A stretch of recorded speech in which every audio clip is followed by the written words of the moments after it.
என் பெயர் பா. வர்ஷனாஸ்ரீ. நான் 8ஆம் வகுப்பு படிக்கிறேன். ஊராட்சி ஒன்றிய நடுநிலைப்பள்ளி முத்தூர். அனைவருக்கும் வணக்கம். என் பெயர் ஜெய கோகுல். நான் 8ஆம் வகுப்பு படிக்கிறேன். ஊராட்சி ஒன்றிய நடுநிலைப்பள்ளி முத்தூர்.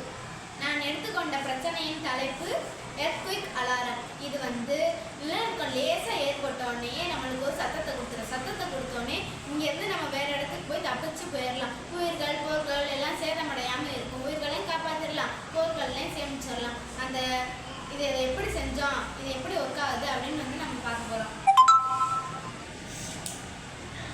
இப்போ லேசாக நிலநடுக்கம் ஆரம்பிச்சோடனே நம்மளுக்கு சத்தத்தை கொடுத்துரும்.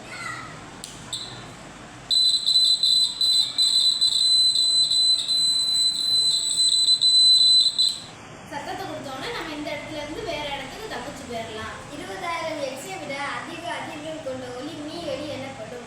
இதை மனிதர்களால் உணர முடியாது. நாய்கள், வவ்வால், டால்பின் போன்ற விலங்குகளால் உணர முடியும். இதை நம்மளால உணர முடியாது. இந்த ப்ராஜெக்டை நம்ம பெரிய பெரிய இடத்துலலாம் வச்சுக்கிட்டோம்னா நம்ம ஈஸியாக தப்பிச்சு போயிடுறோம் நிலநடுக்கத்துல இருந்து.